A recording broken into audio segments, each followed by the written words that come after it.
আইয়ুব নবীর কান্না দেখিয়া উনার যতগুলা বিবি ছিল সব বিবিগুলা চলে গেছে কিরা দুর্গন্ধ এই জন্য থাকতে পারে না, থাকতে চায় না।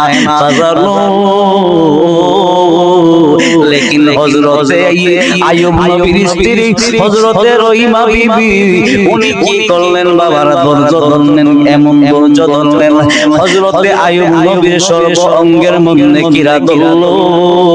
কিন্তু হযরতে আইয়ুব নবীর স্ত্রী হযরতে আইয়ুব নবীর স্ত্রী রহিমা বিবি উনি সারিয়া জানাই, হে আমার জ্ঞানী গুণী ভাই বাবারা বন্ধুরা গভীর মনোযোগ অন্তরের কান্না গান। এখন আইয়ুব নবী কান্দে, মাবুদ আমি কি এমন পাপ করলাম যার কারণে তুমি আমার সর্ব অঙ্গের মধ্যে কিরা দান করলাম? আমার আম্মাই কয় আইয়ুব রে তুমি কোনো পাপ করো না, এইটা হলো মুমিনের জন্য পরীক্ষা। পরীক্ষা তোমার জন্য একটা পরীক্ষা আমি আল্লাহ দান কইরা দিলাম আইয়ুব রে। কিন্তু তোমার সঙ্গে তাইকা তোমার রহিমা বিবি তোমার পরীক্ষার মধ্যে শামিল হইছে। আরো জোরে কোন সুবহানাল্লাহ। এ আমার জ্ঞানী গুণী ভাই বাবারা বন্ধুরা গভীর মনোযোগ অন্তরের কান্না গান। সব স্ত্রীগুলা চলে গেল, কারণ স্বামীর শরীরের মধ্যে কি ধরছে? পোকা ধরছে।